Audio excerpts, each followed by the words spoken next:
Vous pouvez réagir sur la plateforme live de cette émission et également chez vous à la maison. N'hésitez pas à continuer le débat une fois que cette émission sera terminée. Notre premier sujet ce soir. Essayons de nous appesantir, Herman, vous qui me regardez. Tout le monde te regarde. Essayons de nous appesantir sur les propos de Charles Blé Goudé à Mans. On visite donc dans la région des montagnes, chef-lieu donc de région du Tonkoui. Il a énoncé quelques propos qui, selon certains, seraient en réponse à ce que le président Laurent Gbagbo, président du PPACI, a annoncé à Beauville lors de la fête de la Renaissance. Je vous aiderai donc à lire quelques exemples de ces propos-là. Blé Goudé donc disait donc à Mans, le 23 avril, le 23 avril, même les chefs de guerre, après leur rude combat, ne viennent pas exposer le plan de guerre aux profanes. Premier propos. Mon vice-président Roselyn Bly est allé rencontrer le professeur Hubert Oulaye à plusieurs reprises. Après, il m'a été demandé par Koné Katina de faire un courrier. Et nous sommes dans cet imbroglio depuis ma venue en Côte d'Ivoire. Alors, ensuite, je pense la dernière chose qui a attiré pas mal de personnes, est-ce qu'une femme que tu maries peut mettre au monde un enfant à 75 ans? S'il est candidat, ce n'est pas Simone Gbagbo qui votera pour lui. Elle n'acceptera pas que sa rivale soit première dame, ni moi où les dés sont pipés par le camp du Woody. Bon, quand tu danses plusieurs fois qu'on t'applaudit, il faut savoir quitter la scène, sinon c'est ta dernière phase qui va te faire glisser et ta honte sera grande. Il termine donc. Il faut que les partis de gauche soient unis au lieu de toujours contourner les cailloux.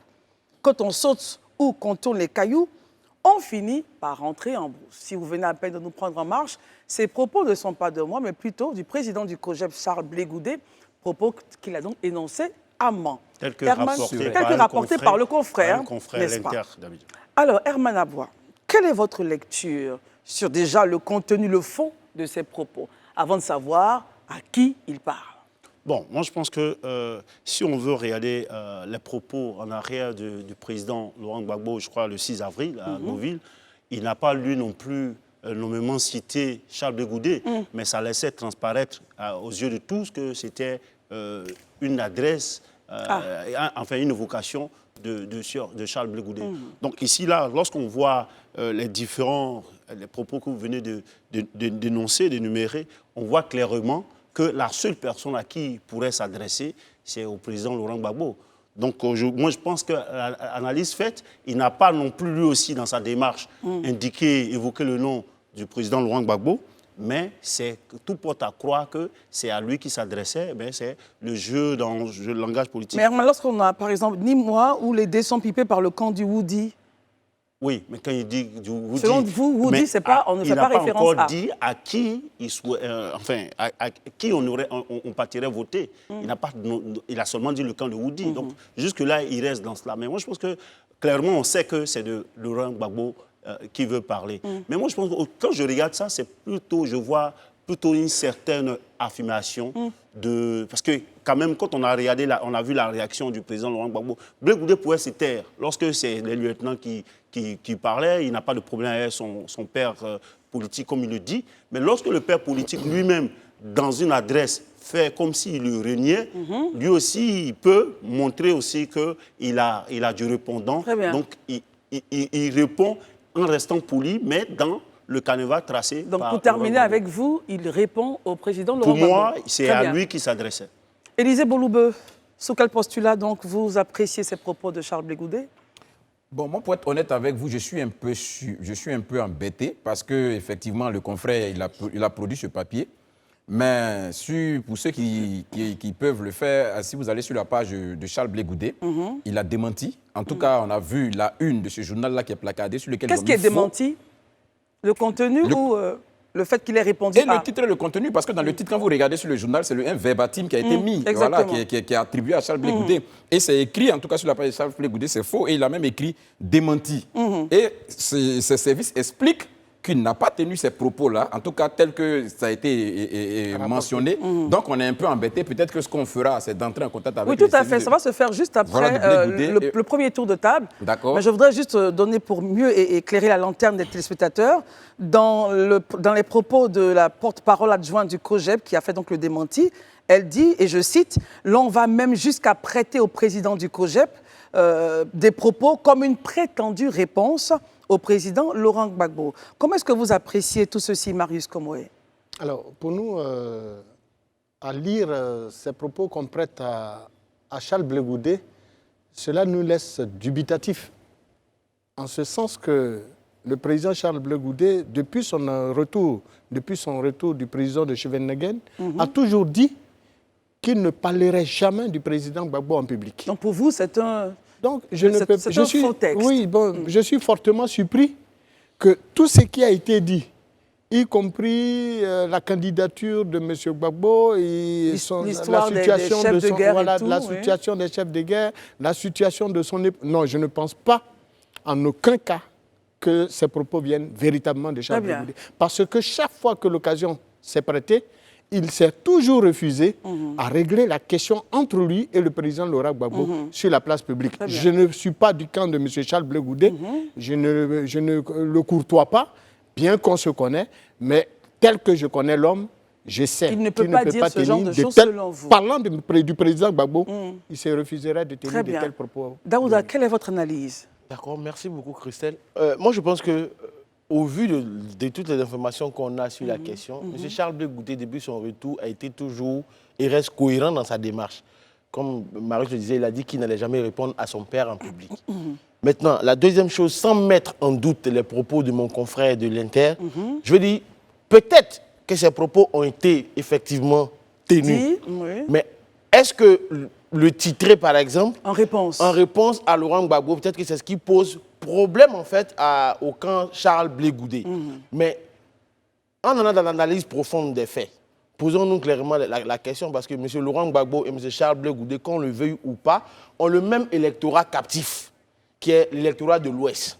Donc, quand on sait qu'un M. Charles Blé Goudé qui va à l'Ouest, qui fait un grand tabac au niveau de l'Ouest là-bas, finalement, après analyse, mais ceux qui aujourd'hui l'ont mis en procès pour traîtrise, pour félonie et autres, se disent « Ah, il a fait un tabac à l'Ouest ». Est-ce qu'il ne faudrait pas dire aux vieux de là-bas que l'enfant Charles Blé Goudé est en train de répondre aux vieux? C'est des analyses qui le mettent, voilà. Donc, pour essayer de le mettre en difficulté. Moi, je veux dire, c'est ce qui est en train de se passer devant nous. Mais une chose est sûre, allons-y doucement. Parce que Charles Blé Goudé a été très fort. La gauche, c'est un parti qui a été fort en Côte d'Ivoire. Est-ce que tout ça ne fait pas partie d'une stratégie politique? Très bien. Nous allons dans quelques instants avec, on espère que la technologie nous le permettra, avoir Dr Saraka Patrice, secrétaire général du COJEP, mais avant Herman, dans justement l'idée d'avoir des informations sûres. Vous avez parlé aux journalistes de l'Inter ou au journal Inter. Qu'en est-il, Herman? Est-ce qu'il confirme que ces propos ont été tenus par le président Charles Blé Goudé? J'ai échangé avec les responsables de la rédaction de l'Inter sur... c'est leur correspondant Achille Kwan, qui suit même actuellement, qui suit les prochaines étapes de la tournée de Charles Blé Goudé là-bas, qui confirme ces propos qui ont été tenus à Mans.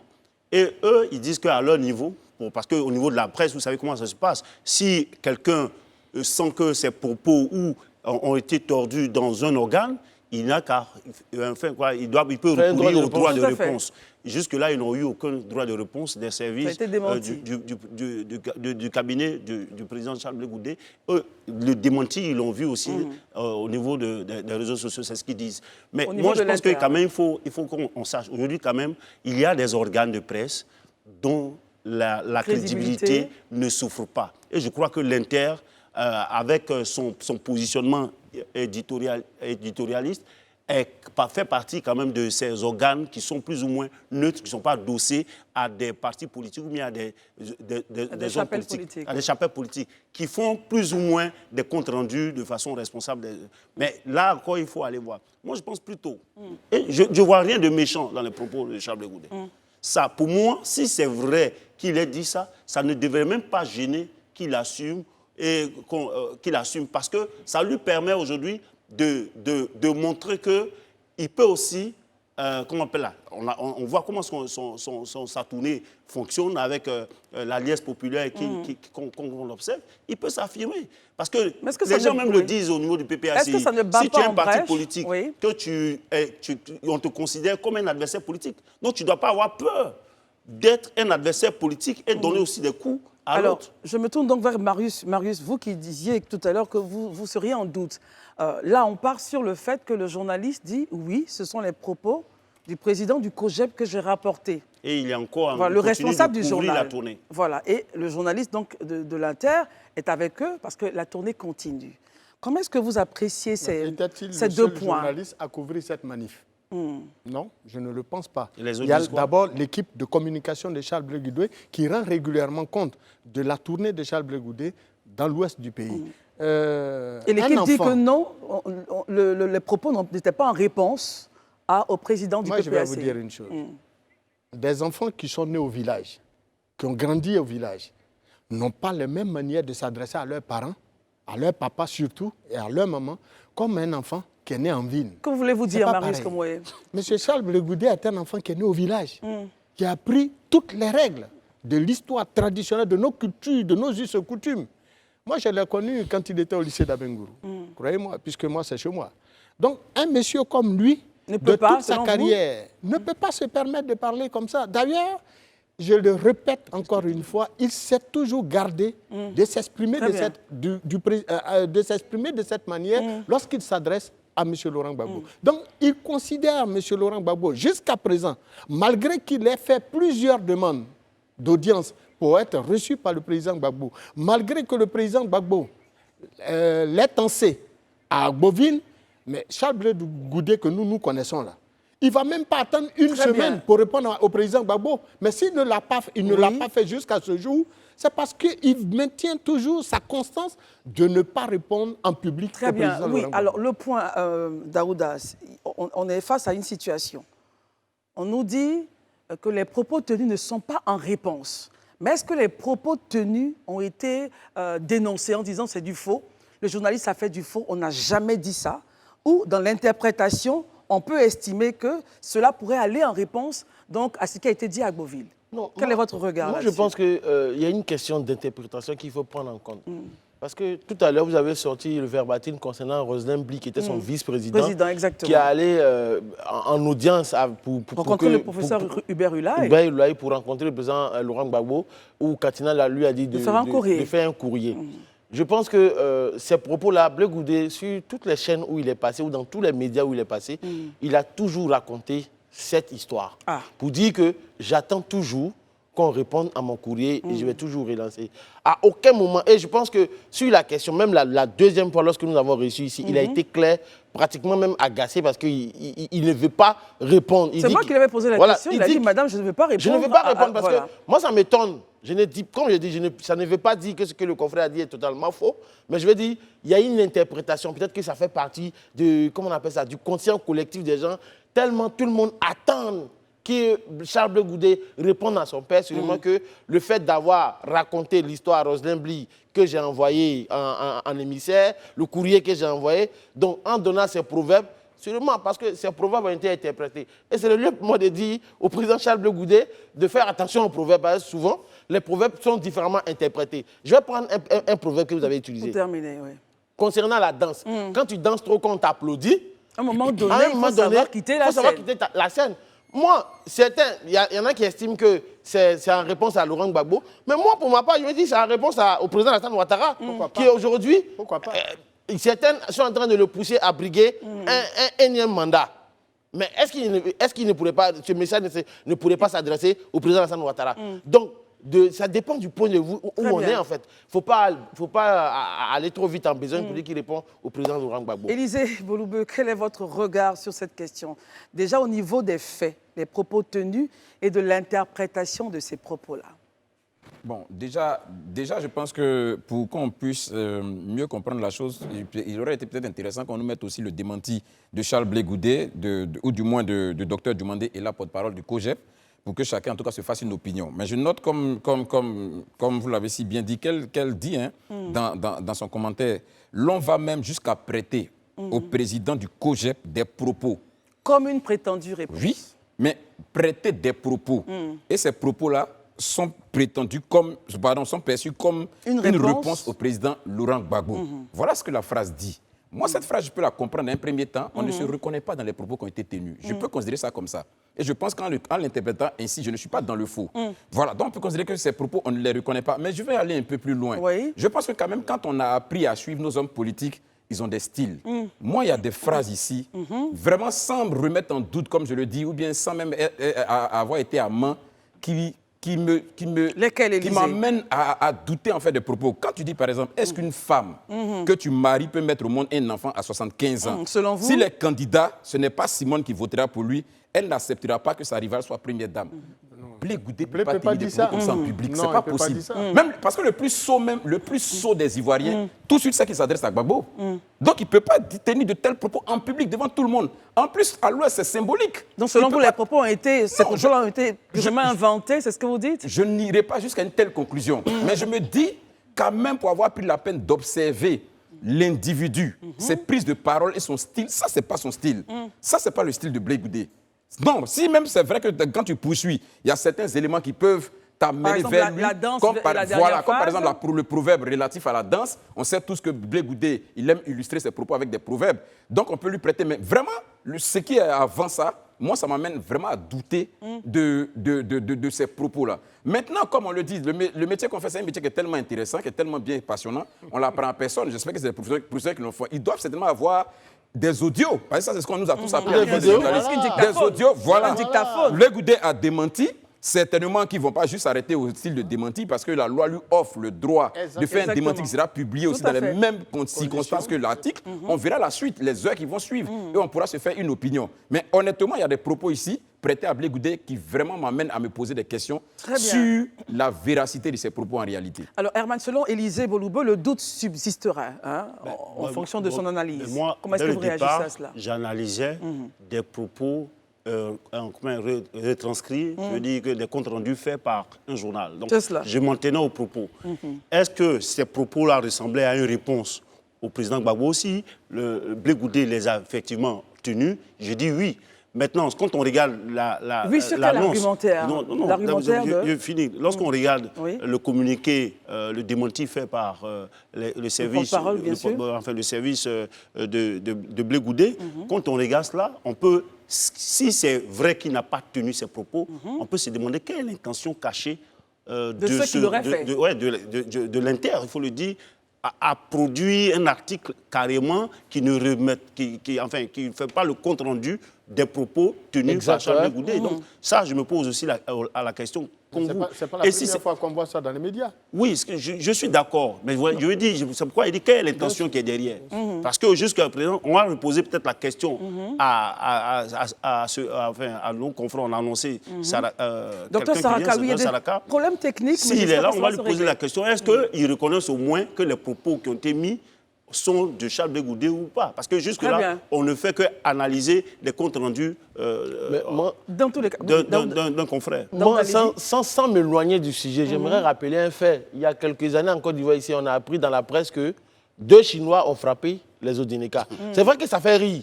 Mais ce qui s'est véritablement passé, c'est les enfants de 2 villages d'Odjéné qui se sont battus.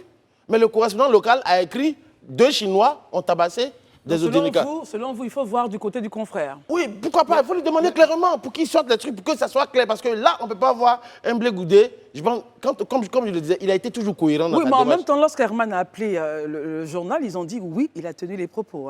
Donc, il s'agira d'avoir pour nous Donc, le ça- docteur Saraka, qui est donc secrétaire général du COGEP, en ligne. J'espère qu'on pourra donc le joindre à l'effet de nous éclairer nos lanternes. Parce que s'il n'a pas tenu ses propos, pour moi, il est bon que la presse ne serve pas des novellas aux gens. Il faut que la presse puisse relater les faits comme ils sont et non pas créer une histoire. Parce Très que bien. si les propos ne sont pas de Charles Blé Goudé, tels que le confrère dit qu'il les a tenus, c'est que vraiment c'est une histoire inventée. Et là, je pense que Non, c'est moi, grave. je n'irai Daouda pas et jusqu'à ensuite dire qu'ils l'ont. Marius et Élisée. J'irai pas jusqu'à dire qu'il a inventé, mais je vais dire. Vous n'en savez rien, peut-être. Pour l'instant, on ne sait rien. Non, parce que déjà, même dès l'entame même de l'article qu'on a tous lu ici, dès l'entame, on sent qu'il dit le message, la réponse a tardé, mais finalement, elle est arrivée. C'est comme l'impression, j'ai eu l'impression en lisant l'article que en fait, ce qu'il attendait, c'était une réponse de Charles Blé Goudé jusqu'à la fin. Or, Est-ce que c'est ce qu'il a dit? déjà, Alors, si on lit l'article froidement, on se rend compte que c'est la réponse qu'il attendait. Permettez justement, parlons de réponse. Nous avons le docteur Saraka, secrétaire général du COJEP, qui va éclairer nos lanternes. Docteur Saraka, bonsoir. Bonsoir, Madame Christelle. Oui, merci d'être avec nous ce soir pour donc nous expliquer cette situation.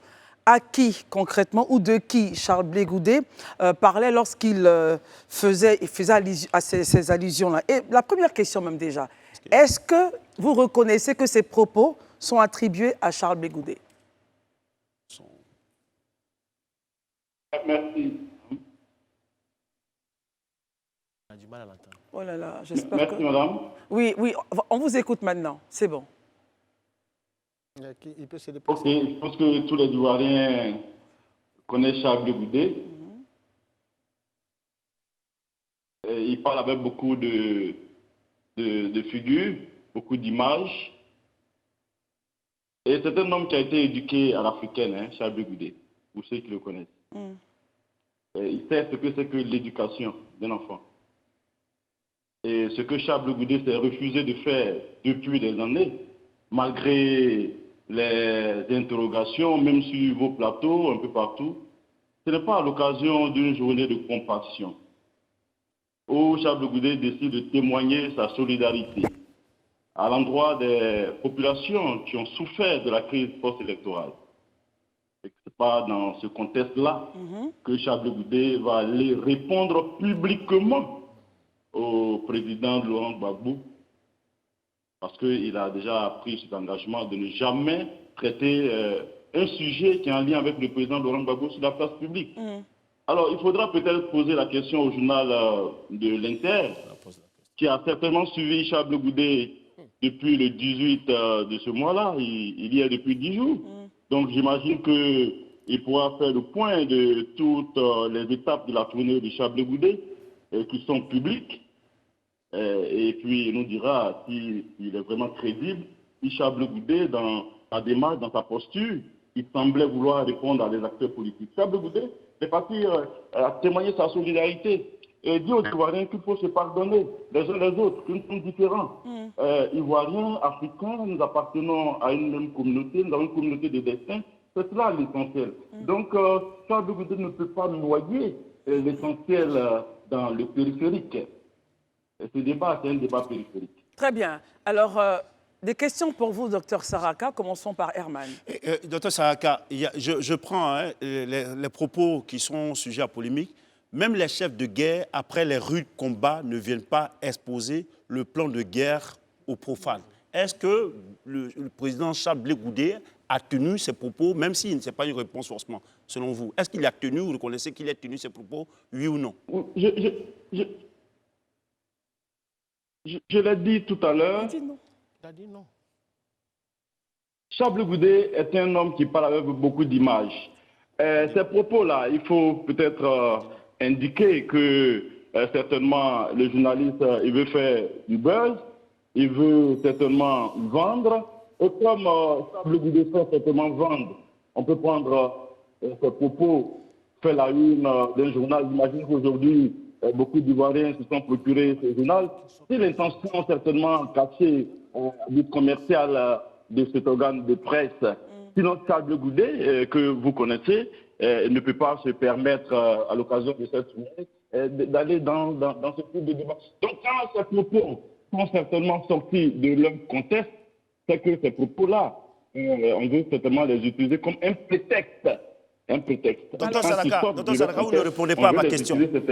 Comme un prétexte. Docteur Saraka, ce n'est pas la première fois, ces propos. Je ne parle pas de ce que le journaliste dit, mais ce n'est pas la première fois, Herman, s'il vous plaît. Oui. Ce n'est pas la première fois. C'est pas la première fois que ce type de propos soit tenu par Charles Blé Goudé. Voilà. Moi, je me rappelle, je ne peux pas situer la période exactement, peut-être même quand il était à la CPI ou dans les premiers moments de sa sortie. À cette époque-là, on ne parlait pas du tout de tensions entre le président Laurent Gbagbo et Charles Blé Goudé. Vraiment, on en parlait. Très bien. Et pourtant, Charles Blé Goudé a toujours dit qu'un bon danseur, il doit pouvoir savoir sortir de scène. Ça, c'est une figure.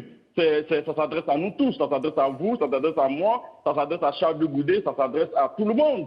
Très Pourquoi bien. vous voulez que, si ces propos avaient été tenus à Mans ou en d'autres circonstances, ce soit à l'endroit du président Laurent Gbagbo? Très Et bien. puis, est-ce que le président Laurent Gbagbo, il est sur quelle scène?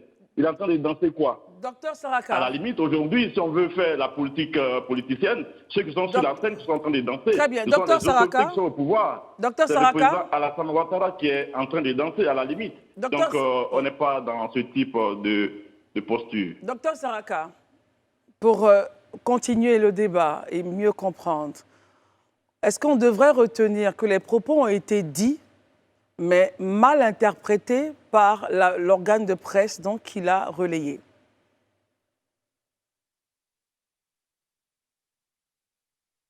Est-ce qu'il est là? J'ai indiqué que moi, je ne suis pas à Mans. Je voulais vous préciser que je ne suis pas à Mans. Les échos que j'ai de la tournée du président Charles Goudet à Mans et de façon générale dans le district des montagnes, c'est que les populations sont très enthousiastes de voir Charles Goudet.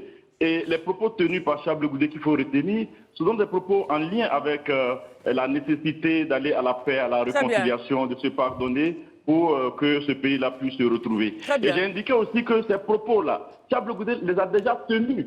Peut-être qu'on veut sortir du contexte hein, de la tournée pour essayer de mettre face à face les propos du président Charles Goudet et les propos certainement tenus à Beauville que les gens qui a fait la une des journaux. Non, c'est Très bien. refusé On vous a bien de compris. rentrer dans ce type de débat. On vous a bien compris. Permettons à Daouda de vous poser une Monsieur question. Saraka, moi j'ai Docteur juste Saraka. deux questions très rapides. Première question, comme on a l'Internet qui a très évolué aujourd'hui, est-ce que, et on sait que M. Charles Blé Goudet a une équipe de communication qui est très dynamique, est-ce qu'on pourrait avoir l'intégralité de son intervention sur sa page dans les heures qui suivent? Première question. Deuxième question, est-ce que l'équipe de communication de Charles Blé Goudet va faire un droit de réponse qu'il va adresser au journal L'Inter pour qu'il soit publié dans les mêmes proportions? Pour qu'au moins tout le monde sache que vous ne l'avez pas dit. Absolument, absolument. Déjà, je pense que le porte-parole adjoint, il y a une interférence. Non, on vous entend très très bien, rassurez-vous. Ok, le porte-parole adjoint du parti a fait un démenti. Donc la direction du COJEP s'est déjà prononcée sur la question. Très bien. Voilà. Et parler de droit de réponse, nous pensons que il n'y a pas lieu de poursuivre dans cette logique droit de réponse et bas de ping-pong. C'est là justement que Charles Goudet, ne veut pas jouer. Très bien. Que Charles Goudet ne veut pas jouer au ping-pong. Parce qu'il sait que les Ivoiriens demandent mieux que ça. Merci Faire un beaucoup. droit de réponse, parce que déjà on a démenti. Non, M. Daouda, quand Charles Goudet, le service de communication, la direction du parti, a décidé immédiatement, dès que nous avons vu ce journal, de donner de la voix, on dit que nous contestons déjà. Et on Il faut s'arrête savoir, là. nous contestons. Et on- Maintenant, au posture, par nos ambitions, Et on va s'arrêter juste après cela, docteur Saraka. Ce jeu de ping-pong. Très bien. On a bien perçu votre idée. Merci beaucoup d'avoir éclairé la lanterne des Ivoiriens. Merci infiniment. Messieurs, donc les propos tenus, n'est-ce pas, à Mans ne devraient pas, selon le docteur Saraka, faire l'objet de plus de débats, de plus de remous que cela. Il faut s'interroger, il faut aller à la paix, à la réconciliation. C'est ça qui est important. Ensuite, ce n'est pas de nouveaux propos. Ça a toujours été dit. Pourquoi aujourd'hui, selon le docteur Saraka, les lier, n'est-ce pas, à la personne du président du PPACI, Laurent Gbagbo, Daouda, ensuite Marius. Rapidement, je sais que après on avait du mal à entendre M. Saraka, mais moi, là où j'aimerais attirer l'attention du QG, du COJEP, c'est qu'il faut suivre la loi, il faut suivre la règle, comme Blé Goudet aime le dire. Si vous pensez que vous avez été diffamé dans un journal, la voie normale, c'est de faire... Ils estiment que le porte-parole a déjà tout dit. Faut pas aller Non, plus loin. mais en fait, il y a un souci d'équilibre de forme. L'équilibre de forme, c'est le journal qui a dit quelque chose. Si vous sentez que vous avez été diffamé là-bas, c'est là-bas que vous faites votre droit de réponse pour l'envoyer. Mais vous ne pouvez pas aller sur une autre plateforme pour aller donner un droit de réponse qui, ma foi, n'est pas totalement clair. C'est pour cette raison que je demande qu'on nous mette... Après l'avoir écouté, pour vous, c'est pas clair. Oui, je l'ai dit clairement. Et c'est pour cette raison que je demande qu'on mette l'intégralité des propos qui ont été tenus pour qu'on le comprenne. Herman, est-ce que pour vous, c'est toujours pas clair ou pour vous, c'est clair? Ce qu'on comprend, et c'est ce que je vous ai dit, ce qu'on peut reprocher peut-être au journal aujourd'hui, c'est leur titre. Blé Goudé répond à Laurent Gbagbo. Mais en réalité, ils ne veulent pas qu'on justapose en face de leur discours, des propos de... Non, c'est comme ça que je prends. C'est comme ça qu'ils perçoivent. On l'a tous suivi. Vous aurez la parole. Allez-y, Herman. Ils ne voudraient pas qu'on mette en face de leur discours comme une réponse aux propos. Il dit que ces propos sont des propos que Charles Blé Goudé a toujours dit, a toujours sorti. Il dit même que on les sort de leur contexte, mais il n'a à aucun moment dit que ces propos-là, il a dit simplement qu'il n'était pas là-bas, mais il ne nous dit pas clairement que Charles Blé Goudé ne l'a pas dit. Ça, il faut que ça soit Écoutons Élisée précisé. sur ce point. Élisée Bolobo, quel est votre avis après avoir écouté le docteur Moi, je pense qu'il Saraka? faut déjà situer le contexte. Quand on prend l'article nous dit exactement que Charles Blé Goudé se trouvait le mardi 23, c'est-à-dire hier à Mans, et qu'il était face aux militants du FPI mobilisés en grand nombre autour de leur vice-président. Donc, on a des militants autour de leur vice-président, et à eux, Charles Blé Goudé s'adresse. À l'heure aujourd'hui d'Internet, ou quand moi je me lève le matin, même je vais au bureau, j'ai une série de vidéos de tout et de n'importe quoi. Blé Goudé s'adressant aux militants du FPI mobilisés en grand nombre, c'est-à-dire que quelque chose de public. Et il n'y a aucune vidéo qui sort. Il n'y a aucun relais sur Internet de cette question. Comme je le dis et je le répète, je ne veux pas mettre en doute Selon vous les écrits du confrère. Mais je me dis qu'aujourd'hui, au regard de la pratique des Ivoiriens aujourd'hui et de leur relation avec Internet, 24 heures après, qu'on n'ait rien qui vienne justifier la véracité ou bien qui vienne mettre en lumière ces éléments-là, je me dis quand même que ça attire mon attention. Et je pense que ça, c'est quand même un élément qui peut nous amener à réfléchir dans un moment. C'est déjà un. Deuxièmement, Charles Blé Goudé, la visite qu'il fait à l'Ouest, l'Inter n'est pas le seul organe qui le suit. Il y a plusieurs autres organes qui font le relais. Si vous faites la revue de la presse, depuis le début de la semaine, vous verrez que plusieurs autres médias ont parlé de lui. D'où vient-il que ce soit ce seul média qui ait un titre pareil à la une et que personne d'autre n'en parle dans le pays? Ça nous amène à nous interroger. Était-il dans une confidence secrète? Mais si c'était le cas, donc il nous a menti dans le journal. Parce qu'il dit dans le journal que c'est quelque chose devant des militants. Donc si c'est devant des militants, c'est public en fait. La question de Daouda, selon vous, va régler le problème, selon vous, de pouvoir avoir le narratif? C'est ce que je suis en train de dire. Je dis, les heures à venir nous citeront sur la suite. Mais cela n'occulte pas qu'à notre niveau, on se pose des questions quand même qui semblent être des questions pertinentes. Marius Komoé. Alors, en ce qui me concerne, je voudrais rappeler, c'est vrai que sur ce plateau, nous avons en face de nous un certain nombre de journalistes, mais je voudrais rappeler que la presse ivoirienne, dans son ensemble, a souvent suscité acrimonie, crainte, souffrance et peine au sein des populations. Par leurs écrits. La presse, quand même. Non, laissez-moi plutôt. Il y a l'écriture journalistique. Écoutons le Vous l'avez dit, l'écriture journalistique répond à des règles. Et ce n'est pas la première fois dans cette histoire de l'écriture journalistique en Côte d'Ivoire que la presse s'est permise justement de souvent annoncer même le décès de hautes personnalités dans ce pays qui n'existait que dans l'esprit de celui qui a écrit ce papier. Beaucoup de journalistes se sont retrouvés devant les tribunaux dans ce pays pour avoir écrit tout et souvent n'importe quoi. Alors, justement, mais j'arrive, mais justement, pourquoi quand vous preniez la parole tantôt, je voulais intervenir, vous avez dit non. Excusez-moi. Alors donc, voyez-vous... Marius, permettez-moi d'intervenir dans ce tunnel-là. Ne pensez-vous pas que le point de Daouda pourrait régler la question de dire, est-ce qu'on peut voir le narratif? J'allais chuter là, dès lors qu'on ne laisse pas les autres terminer. Allez-y, le narratif avant de... Oui, Marius, on a fini. Alors donc, cela dit, oui. je voudrais bien dire une chose. En la matière, la seule chose, pour ne pas dire le seul pouvoir qui s'offre à l'équipe de M. Charles Blé Goudé, et plus précisément à son service de communication, c'est bel et bien de faire un droit de réponse. Mais laisser la chose en l'état donnerait le sentiment que le journaliste... Il dit que le porte-parole, donc Dr Dumondé, a déjà réglé la question en mettant un mot pour dire attention. Non, ça ne suffit pas. Selon vous, ça ne suffit pas. Au plan journalistique, au plan administratif, au plan judiciaire, ça ne suffit Tout à pas. fait. C'est des propos qui sont assez graves, qui ont été prêtés à M. Charles Blé Goudé, qui nécessitent obligatoirement qu'il fasse un droit de réponse si ces propos ne sont pas du tout justes. Alors on dit aurait été, c'est mieux qu'on puisse biaiser. Il faut vraiment être flexible sur la question. Alors si nous n'avons point d'autres Moi, j'ai points, plus. hein, Ça va, c'est bon. On avance, messieurs, et je pense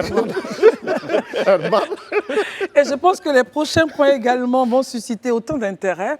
Il s'agit donc de Madame Simone Yves Gbagbo, qui souhaite donc garder le nom Gbagbo. La question pour nous, c'est pourquoi veut-elle garder le nom? Alors, dans une interview qui va paraître donc demain jeudi dans le quotidien gouvernemental Fraternité Matin, elle explique que son divorce avec Laurent Gbagbo n'est pas définitif ni politiquement, encore moins civilement. La question pour nous est laquelle? On sait bien que le divorce a été prononcé le 29 juin 2023. Selon vous, l'annoncer que la séparation n'est pas notre séparation n'est ni politique ni civile, quel est votre regard?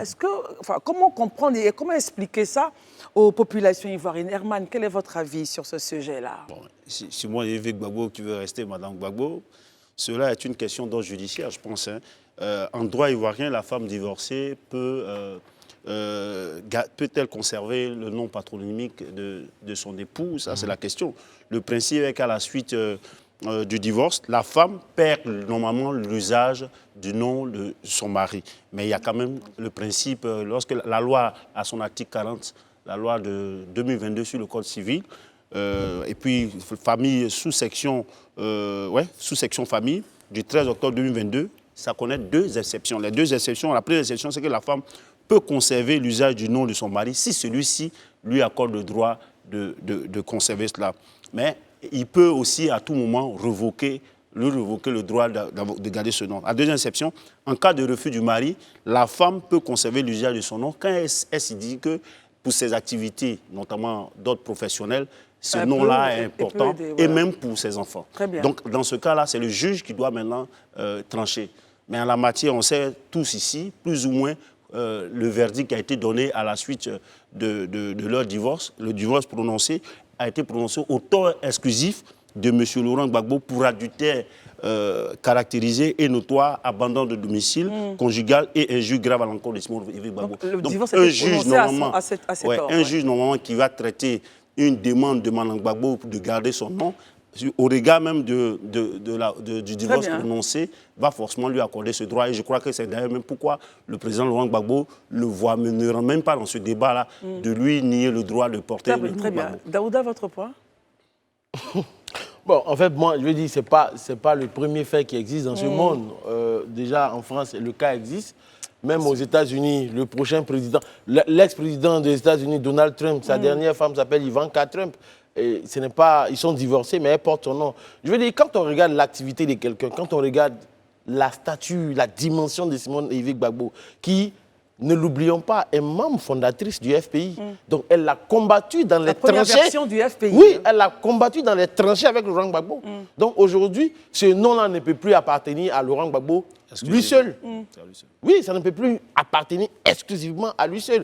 Et maintenant, dans son discours, quand elle dit qu'on n'est pas séparés, ni politiquement, ni même d'autres choses, moi, dans mon analyse, je veux dire, aujourd'hui, quand on écoute le discours politique des uns et des autres sur la place publique, on a tendance à voir les gens, c'est comme si en fait les gens minimisaient un peu M. Laurent Gbagbo. Mais il ne faut pas que les gens oublient, M. Laurent Gbagbo, c'est une bête politique.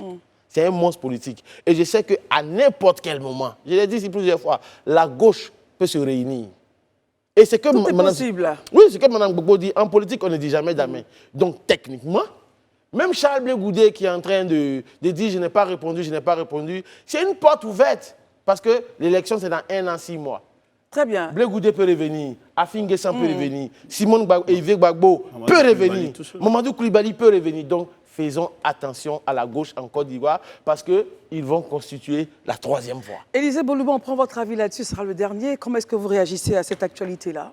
Bon, moi, déjà, dans un premier temps, permettez que je ne m'attarde vraiment pas sur, je dis, l'aspect conjugal pour des questions d'éthique et des questions de morale et des questions de convenance personnelle. Je pense que ça, c'est des choses vraiment qui sont de l'ordre du privé. Sur la question du divorce politique, mais est-ce que Simone Gbagbo dit, moi, je suis totalement d'accord, c'est un principe politique, voilà, en politique, on ne dit jamais, jamais. Elle a donc totalement raison porte est toujours ouverte. de dire que tout n'est pas définitif aujourd'hui, ce n'est pas ancré dans du marbre. C'est vrai qu'aujourd'hui, l'état des lieux, c'est qu'il y a un éloignement, mais cet éloignement, cet écart-là pourrait se rétrécir à un moment donné. Elle le dit si bien, quand on abordera les questions, les thèmes essentiels, vous pourrez voir éventuellement qu'on se réunisse. Donc ça, je pense que c'est un message même qu'elle donne aussi au pouvoir d'en face, qui peut-être pense aujourd'hui qu'il a déjà toutes les manœuvres en main et qu'il va en roue libre. Mais il ne va pas en roue libre. Il faut qu'il le sache aujourd'hui. Et il a en face de lui des hommes et des femmes politiques d'une certaine dimension et qui ont le génie politique qui pourrait en tout cas mettre à mal son projet. Et ça sera déjà bien. En tout cas, tant que ça restera dans l'ordre, comme je le dis, du politique, ça restera dans l'ordre, je dis, du pacifique, nous, on n'a aucun souci. Mais c'est quand on sort de ce carnaval et qu'on rentre dans des violences et dans des invectives, c'est là que nous, justement, on trouve que ce n'est pas normal. On se retrouve dans quelques instants. À tout de suite. Mesdames, Messieurs, encore une fois, bonsoir et merci d'être avec nous. Merci de rester sur le canal de Live TV. Herman Aboua, Élisée Boloubeu, Marius Komoé et Daouda Koulibaly sont toujours avec nous. Il est temps maintenant pour nous d'ouvrir la seconde partie. Nous commençons avec le développement personnel. Vous le savez, l'idée, en tout cas aujourd'hui, avec ces coachs que nous avons, c'est aider les personnes à déployer leur plein potentiel et à aller à ce qu'ils veulent vraiment dans leur vie. Et c'est avec beaucoup de plaisir que nous allons recevoir, messieurs, Madame Augusta Lagos. Je ne sais pas si c'est Lagos ou Lagos, elle nous dira. Augusta Lagos, qui est donc coach de vie en gestion de relations, qui a initié le samedi 13 avril 2024 une journée de coaching intensif dans un hôtel de la place pour aider évidemment donc tous les participants à atteindre leur plein potentiel. Alors vous savez bien, le développement personnel aujourd'hui se diffuse par des coachs, par des sessions, des conférences, des ateliers, des team building. Bonsoir Madame Augusta, c'est Lagos? C'est Lagos. Bonsoir à vous. Bonsoir. Merci de me recevoir. C'est notre plaisir. Alors, pourquoi pensez-vous que le coaching est important dans le quotidien des Ivoiriens et, in fine, des personnes en général? Parce que chacun de nous a besoin de progresser. C'est surtout pour les personnes qui ont envie de progresser, qui ont envie d'évoluer dans leur vie. Souvent, malgré nos propres efforts, on n'y arrive pas. Donc, il y a des professionnels, il y a des personnes, des experts qui ont des protocoles, des techniques qui peuvent accompagner les personnes dans la réalisation de leurs objectifs. Daouda? Elle parle de coaching. Aujourd'hui, on voit tellement de coachs. Finalement, on s'inquiète qui est coach, qui n'est pas coach. Il y a coach en tout et n'importe quoi. Oui. Finalement, madame, comment on reconnaît le vrai du faux? Le vrai du faux, bon, ce qu'il faut savoir, c'est que, bon, je ne vais pas ici dire qui est faux, qui est vrai. Moi, voilà, parce que on reconnaît forcément les vrais par quelque chose. Par leur expertise, parce qu'ils apportent, si vous jugez que l'approche de cette personne correspond à vos propres aspirations, vous y allez. Ce qu'il y a, c'est que la profession de coaching n'est pas... Il n'y a pas de législation qui l'entoure. Donc, n'importe qui, personne peut dire qu'elle est coach à partir du moment où elle accompagne des personnes à atteindre ses objectifs. Mais après... Il faut faire attention parce qu'il s'agit de la vie des personnes. Il s'agit, donc il faut vraiment être outillé. Oui, être outillé. Et il y a des formations. Très bien. Parlons de formation. Intéressons-nous maintenant à la PNL. Qu'est-ce que c'est que la PNL? Une de vos matières préférées. Oui, c'est un outil que j'utilise beaucoup pour mes coachings. La PNL, c'est la programmation neuro-linguistique. Donc c'est une approche de communication, c'est une approche donc, de développement personnel, où on va aller étudier le système de pensée, les émotions et les comportements. Donc, en fait, elle se base sur l'idée selon laquelle on peut programmer notre cerveau pour avoir des comportements de réussite. Donc, le P est mis pour la programmation. Donc, tous les automatismes qu'on a acquis par des apprentissages, aujourd'hui, on n'a plus besoin de réfléchir pour marcher. Donc, c'est ça la programmation, finalement. Neuro, donc toutes les informations qu'on a qui sont stockées dans notre système nerveux, et linguistique, le moyen par lequel on va exprimer toutes ces informations qu'on a stockées. Est-ce qu'aujourd'hui, ce coaching-là, quand on regarde en Côte d'Ivoire, quel est son essor? Je ne sais pas si vous vivez ici, mais quel est l'essor du coaching en Côte d'Ivoire de façon particulière? Faut dire que le coaching en lui-même, aux États-Unis, est répandu, parce que c'est là-bas très développé aux États-Unis. Il arrive en France il n'y a pas très longtemps, Donc maintenant, ça commence à réjaillir aussi sur notre pays. Donc pour l'instant, c'est encore, c'est tout nouveau, c'est tout naissant, mais du coup, il y a de quoi faire. Très bien. Alors, pour terminer, que retenir de votre cérémonie, donc de votre programme que vous avez eu le 13 avril dernier? Et puis, in fine, des conseils aux Ivoiriens et à ceux qui nous regardent, il ne faut pas que je puisse rétrécir l'audimat à la Côte d'Ivoire seulement. Allez-y. Alors, ce que je voulais apporter lors de cette journée de coaching qui a eu lieu le 13 dernier, donc le thème c'était « Dépasser vos limites », c'était de dire aux personnes qu'il y a des processus dans lesquels il faut rentrer pour pouvoir atteindre les résultats qu'on veut atteindre. Parce que tout part de la pensée qui agit sur les émotions et sur les comportements. Donc, je voudrais apporter ça, que les gens prennent connaissance des mécanismes qui sont derrière, qui souvent nous limitent, et dire que c'est possible d'y arriver, à condition de les connaître, de les mettre en pratique. Et donc, je voulais apporter ces clés aux personnes. Il y avait j'ai réuni des dirigeants d'entreprises pour leur apporter aussi le fait qu'on est en quête de performance dans les entreprises, mais ce sont les individus qui font les entreprises. Donc, il faut que les individus aient un bien-être. Il faut qu'on mise sur l'humain d'abord. Donc, comment aider l'humain à céder à ses propres ressources pour révéler son potentiel et apporter la performance recherchée dans les entreprises à travers la vision, comment partager la vision avec les collaborateurs, pour les fédérer, donc pour faire progresser l'entreprise. Très bien. Les valeurs de l'entreprise aussi pour faire des choix cohérents. Donc c'est tout cela que nous avons partagé, c'était une réussite pour moi. Très bien. Et la dernière, vraiment la dernière, c'est au vu de la montée du stress, de la dépression, en tout cas de certains qui ne se retrouvent pas du tout, qui peuvent avoir les biens matériels mais qui ne sont pas heureux. Est-ce que la PNL répond à ces problématiques-là? Tout à fait, justement. La PNL va venir apprendre aux personnes à gérer leurs émotions. Donc, en allant avec des techniques, comme on appelle des techniques telles que l'ancrage, où on va aller retrouver un état émotionnel positif pour venir switcher avec l'état qui est négatif, donc qui va venir court-circuiter notre potentiel. Donc, on apprend toutes ces techniques-là. Donc, la PNL, oui, aide pour le stress au quotidien dans les entreprises et dans la vie au quotidien. Avez-vous un dernier mot à dire aux téléspectateurs, je vous prie? Alors, aux téléspectateurs, j'ai envie de leur dire, quelle que soit la situation dans laquelle ils se trouvent, s'ils ont envie de changer, la prise de conscience de la situation est le premier pas. Et ensuite, il y a des actes à poser, il y a des outils à voir, et il faut se référer aux personnes qui peuvent les accompagner, et tout est possible. Comme vous, par exemple. Merci beaucoup, Madame Lagos, d'être venue nous parler de la PNL et surtout, on va dire, des résolutions de votre conférence que vous avez eue le 13 avril. C'était à Abidjan, ici, dans un hôtel de la place. Merci. Merci à vous de m'avoir reçu. Après avoir parlé de PNL, messieurs, j'allais dire messieurs, dames, non, messieurs, après avoir parlé... J'ai été seul. Oh, Daouda, soyez gentil. Après avoir Herman parlé... n'avait rien à dire sur ce sujet. Oh, Daouda. Mais tu n'avais pas le choix. Après... Non, tu merci ne maîtrises rien en matière de PNL, programmation neurolinguistique. Daouda, merci. Voilà. Herman, pas de réponse, je vous prie. Écoutons maintenant, avec beaucoup de plaisir, on va recevoir M. Jean-Louis Menant-Kwame. Messieurs, c'est donc le directeur général de Orange Bank Africa. L'inclusion financière, ça vous dit lorsqu'on parle d'Orange Bank, Daouda, Marie? Oui, j'adore Orange Bank. Ça nous intéresse à plus d'un titre. D'accord. Élisée Boloubeu, Herman Aboua, donc M. Jean-Louis Menant-Kwame, directeur général de Orange Bank Africa, est avec nous. Nous allons donc nous intéresser à l'inclusion financière. Quel est l'apport des banques pour une économie ivoirienne plus solide? L'économie en général, hein.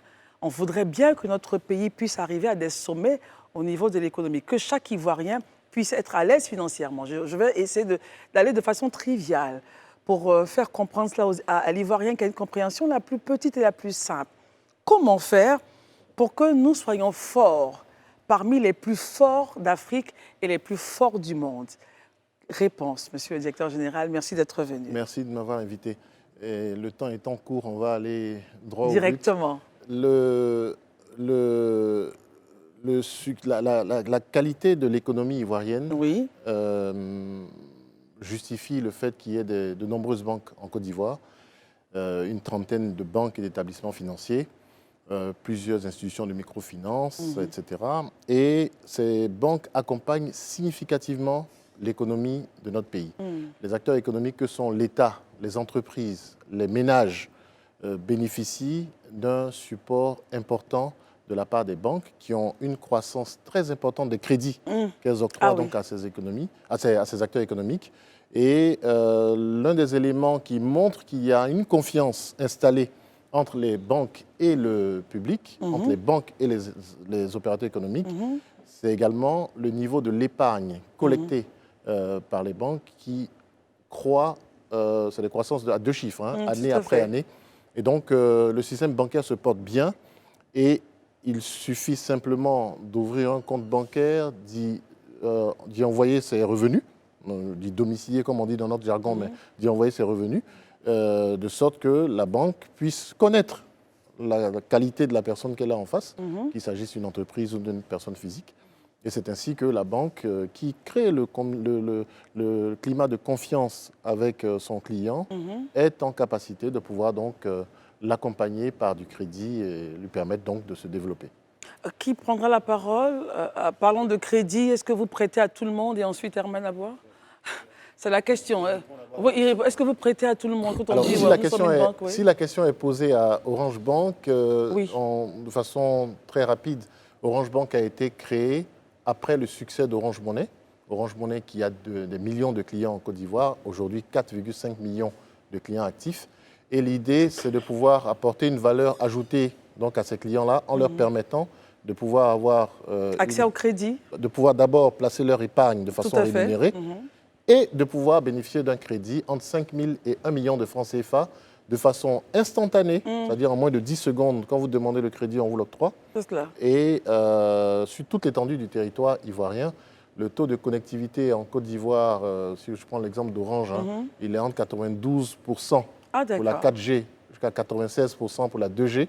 Et donc, partout en Côte d'Ivoire, on peut bénéficier d'un crédit digital pour autant qu'on ait la capacité d'emprunter, évidemment. Et de payer surtout. En 10 secondes, on fait quand même quelques analyses. Daouda, la question justement, vous avez la parole, allez-y. Non, moi je connais Orange Bank, je sais comment ça fonctionne. J'y ai même pris... J'ai déjà emprunté là-bas. Vous avez remboursé, Daouda? Bon, ça, c'est pas ici qu'on parle de ça. Mais je sais que Orange Bank, ça marche très bien parce que j'ai des sœurs, des cousines qui l'utilisent et ça leur permet d'augmenter leur chiffre d'affaires. Mais ce que je veux savoir aujourd'hui, pourquoi est-ce que dans votre méthode, vous ne faites pas comme les banques qu'on appelle ça banque digitale? Je ne sais pas si je peux citer deux noms. Nous sommes une banque digitale. Oui, mais quand je regarde comment ça fonctionne, les autres fonctionnent.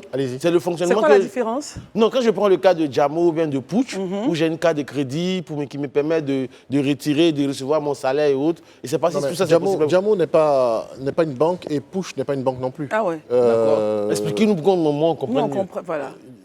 Orange Bank octroie des crédits aux clients d'Orange Money et rémunère leur épargne quand ils ont envie de mettre leur argent qui est sur Orange Money. Donc, ils ont envie de le mettre sur le compte, on l'appelle tic-tac, donc épargne. Le compte est rémunéré. Il est rémunéré de la même façon qu'il est rémunéré dans une banque classique, à hauteur de 3,5% de taux d'intérêt l'année. Le crédit, il est octroyé donc entre 5 000 et 1 million de francs CFA. Ouais. Et il est important de dire aussi que quiconque souhaite avoir une carte bancaire chez Orange Bank, nous avons une carte co-brandée Orange Money Orange Bank, quiconque souhaite avoir une carte bancaire, d'ailleurs vous l'avez sur l'affiche là qui est présentée, il bénéficie donc d'une carte qui lui permet de faire des opérations, c'est une carte Visa, qui lui permet de faire des opérations dans le monde entier. Pas seulement sur les guichets en Côte d'Ivoire, dans le monde entier, sur Internet et sur les guichets automatiques en Côte d'Ivoire, évidemment. Eman, je sais que c'est... Pardon. Oui, c'est lui. Je sais, la précision que j'aimerais faire, c'est que je sais que quand vous avez commencé, vous avez eu un gros déficit de personnes qui ne remboursaient pas les prêts. Aujourd'hui, où est-ce que vous en êtes? Alors,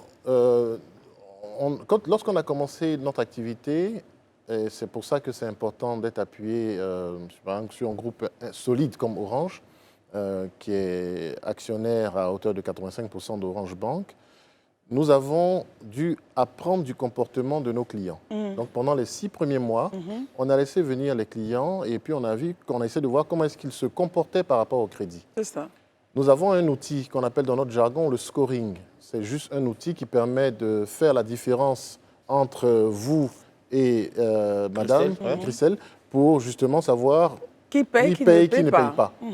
Cette information-là elle est précieuse pour nous parce que dans la durée, C'est elle nous clair. permet de voir quels sont les profils de bons rembourseurs, quelles sont les personnes qui remboursent Et quels sont moins les bien. leviers que vous avez pour faire rembourser justement les... Nous avons plusieurs ceux qui leviers. prennent Nous avons plusieurs leviers. Oui. D'abord, nous avons un outil automatique qui passe tous les jours sur le compte Orange Money pour lorsque de lorsque le client ne rembourse pas. Donc, on a la possibilité de repasser sur son compte pour reprendre notre argent. On a aussi la possibilité d'utiliser des agents de recouvrement externes même à Orange Bank pour nous d'accord. aider à faire cette activité de recouvrement. Et enfin, la loi n'est pas muette là-dessus, donc il y a quelques dispositions qui sont en faveur justement des banques et qui vont permettre à ceux qui ne remboursent pas d'être contraints justement à rembourser. À Le dernier élément qui est le ouais. plus important, c'est que lorsqu'on ne rembourse pas son crédit, réglementairement, ce n'est pas nous qui le faisons, hein, c'est la BCAO qui nous a demandé de le faire. Et la BCAO est le gendarme du marché bancaire. Nous devons communiquer votre nom à une base qui est accessible à toutes les banques, Wow. et de sorte que, si vous ne remboursez pas à une banque X qui s'appelle Orange Bank Africa, Oui.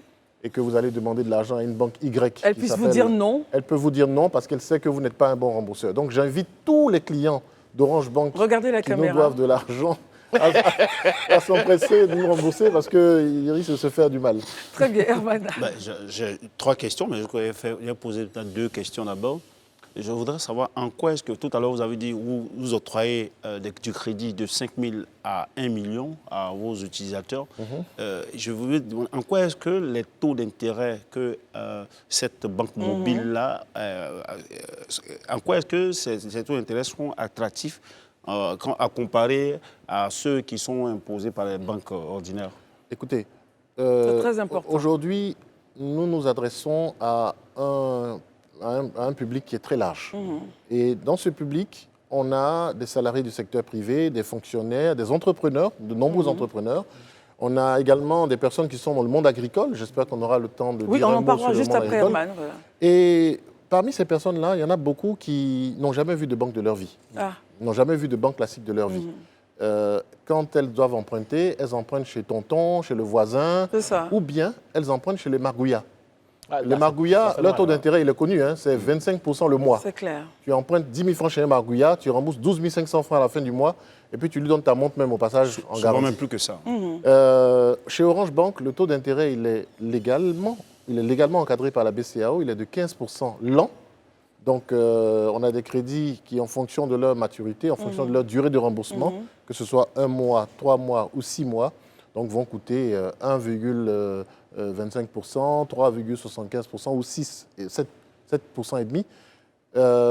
Comme pour dire qu'on a une approche tarifaire qui, finalement, n'est pas considérée comme un élément bloquant par les clients. Et c'est pour ça qu'aujourd'hui, on a 1,4 million de clients.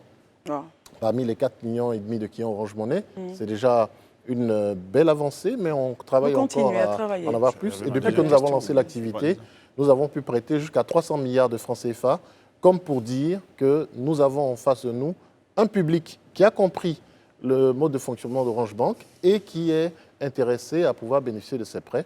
Ça sert à faire beaucoup de choses dans la vie de tous les jours. Ah bah oui. Élisée Bouloube. On sait que l'un des défis aujourd'hui de notre secteur économique, c'est le financement des PME. Et je vois que votre marge parle de 5 000 à 1 million. Est-ce que vous ne pensez pas qu'au regard de cette marge-là, vous excluez les PME qui, elles, généralement, ont besoin d'un peu plus que ça pour pouvoir faire avancer leurs activités? C'est une très bonne question, mais franchement, je peux vous présenter des gens qu'on peut considérer comme des toutes Des petites PME, entreprises ouais. qui ont vu leur vie changer grâce à un prêt de 300 000 francs. Par exemple, dans le domaine de... Je peux vous en Par présenter. exemple, dans le domaine de l'agriculture, par exemple. Bien sûr, bien sûr. Donc, pour finir la Oui, réponse à la allez-y. question, les entreprises qui souhaitent bénéficier de prêts de montants plus importants peuvent trouver aussi une solution dans notre agence. Nous avons un canal agence, C'est ça. nous avons une agence au siège où nous regardons quelques dossiers donc, de banques classiques, si je peux m'exprimer ainsi. En revanche, sur la partie agriculture Oui. que vous avez évoquée, c'est peut-être l'un des sujets les plus importants qui rend notre activité vraiment Ah d'accord. très, très, très attractive. Le monde agricole est un monde qui est très vaste. il est vaste. Et puis la Côte d'Ivoire est un pays qui est très important au niveau de l'agriculture. On a une tradition agricole très forte, etc. etc. Juste un chiffre, l'agriculture représente un peu moins d'un quart de notre PIB. L'agriculture fait travailler 50% de la population active. Les chiffres même varient entre 50 et 70% en fonction des périmètres. Bref, ça concerne un monde très important.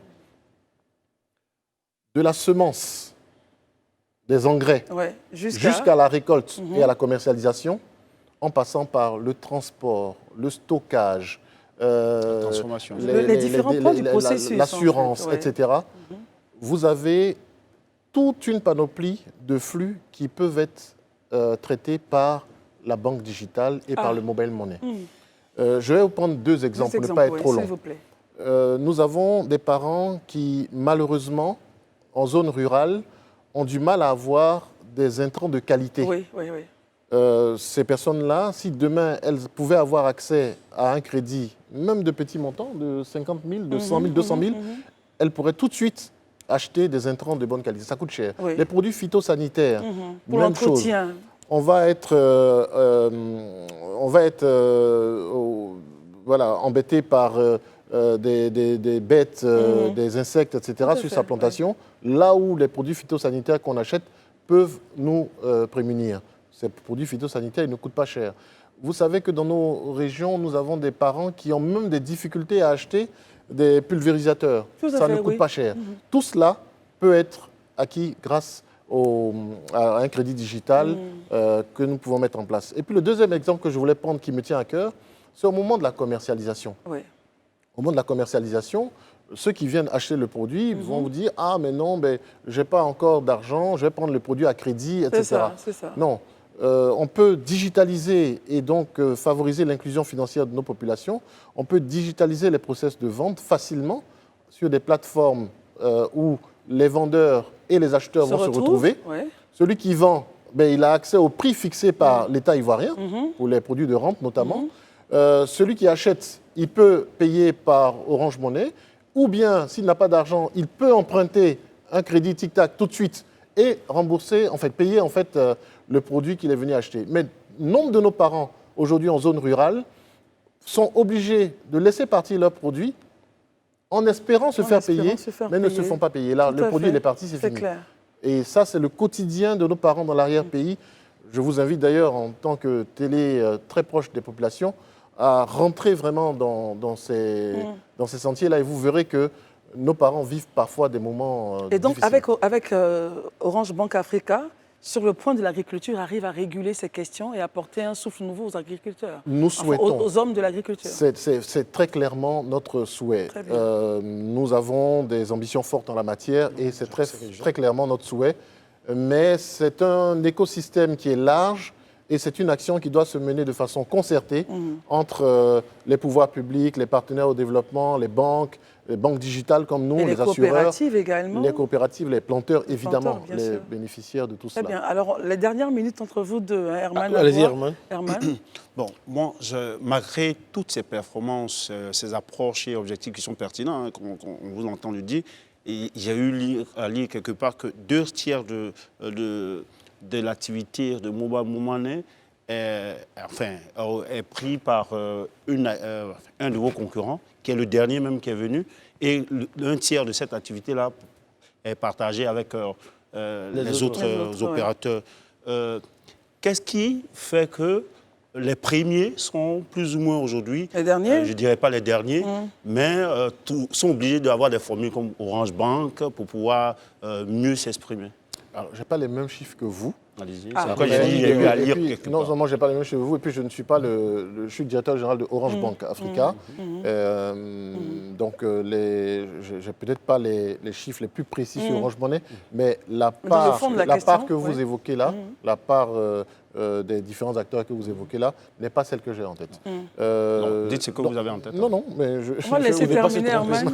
On va laisser terminer. Je vais t'informer. Je pense que Orange Money, qui est pionnier du mobile money en Côte d'Ivoire, a fait un travail absolument remarquable pendant plus de 10 ans en permettant aux Ivoiriens de ne plus aller à la gare d'Adjamé pour envoyer l'argent à leurs parents qui sont au village. Par des colis ou Les investissements qui ont été faits pendant toutes ces années-là ont justifié donc voilà, une approche d'Orange Money sur le marché ivoirien. La technologie évoluant, le métier étant intéressant, des concurrents arrivent et c'est normal que ces concurrents arrivent. Et après, ben, moi ce que je peux vous dire aujourd'hui, c'est que si j'ai le choix entre Orange Money et un autre opérateur, je choisirai Orange Money parce qu'à 2 h du matin, si mon enfant est malade et que je dois l'envoyer à l'hôpital, parce que je suis client d'Orange Money, je peux demander un crédit à Orange Bank. Voilà, c'est la seule réponse que je donne. La tarification qui a tant été évoquée est devenue un non-sujet puisque les tarifs sont désormais alignés. Très donc, bien. Alors, voilà permettons à Marius qui n'a pas encore parlé de réagir. Monsieur le directeur général, heureux de vous retrouver. Bon, également. Nos premières rencontres à la BCC. Relativement à la défense des droits et à la protection des intérêts des consommateurs. Je m'en souviens. Vous l'avez dit tantôt, Orange Bank Africa, c'est plus de 4 millions d'abonnés en Côte d'Ivoire. Non, 1,4 million. 1,4 million d'abonnés en Côte d'Ivoire. C'est énorme pour une structure qui vient à peine de s'implanter au niveau national. Quelle politique de valeur partagée, de valeur ajoutée au niveau national? Vous gagnez beaucoup d'argent? Les Ivoiriens en bénéficient-ils? Non, mais la chute de votre question n'est pas... Bon, en termes de valeur... Je peux y répondre. Il va y répondre. En termes de valeur partagée. Il va y répondre, oui. Vous savez, l'exemple que j'ai donné, c'est une bonne transition. L'exemple que j'ai donné tout à l'heure de la personne qui doit envoyer son enfant malade à l'hôpital à 2 h du matin et qui n'a pas d'argent, qui, grâce à Orange Bank, peut emprunter 50 000 francs, 100 000 francs pour envoyer son enfant à l'hôpital. D'ailleurs, ce cas que je vous évoque est un cas réel. C'est une dame qui a témoigné. Mais les témoignages qui sont très nombreux en la matière. On pourrait passer toute une journée pour en parler. Donc ça, c'est ce que j'appelle une valeur ajoutée pour les populations. Tout à fait. Le jeune que j'ai rencontré à Yamoussoukro, qui avait un kiosque, enfin une cabine pour faire du mobile money, et qui, grâce aux prêts contracté par Orange Bank, auprès d'Orange Bank, a pu avoir une deuxième, puis une troisième cabine, ben, il a créé des emplois, il a un chiffre d'affaires qui augmente, il a des impôts qui vont être plus élevés, et c'est tout le pays qui gagne.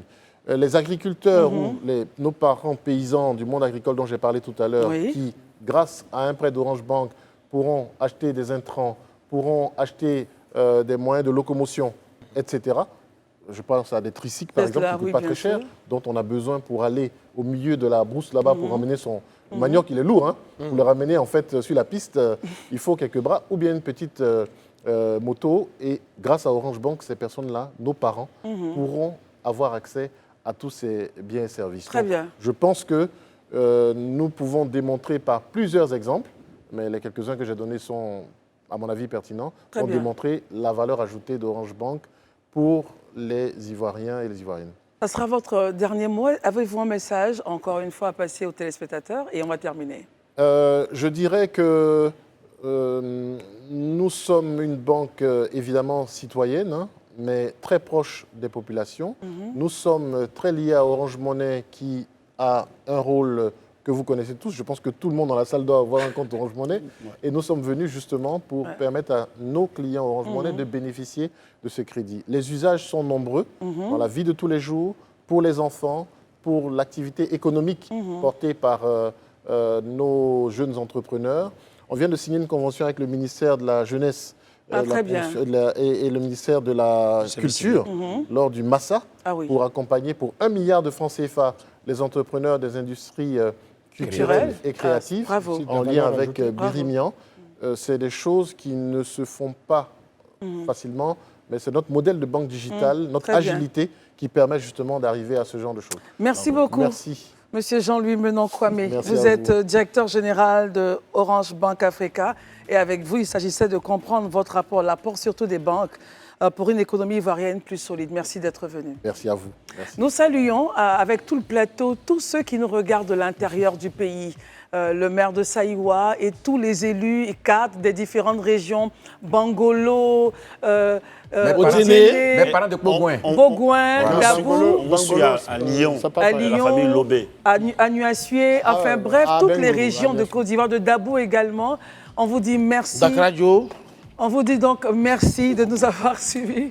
Les programmes continuent sur Live TV. Herman, Élisée, Marius, Daouda, bonsoir. Allez, ciao, ciao. Au revoir. Merci.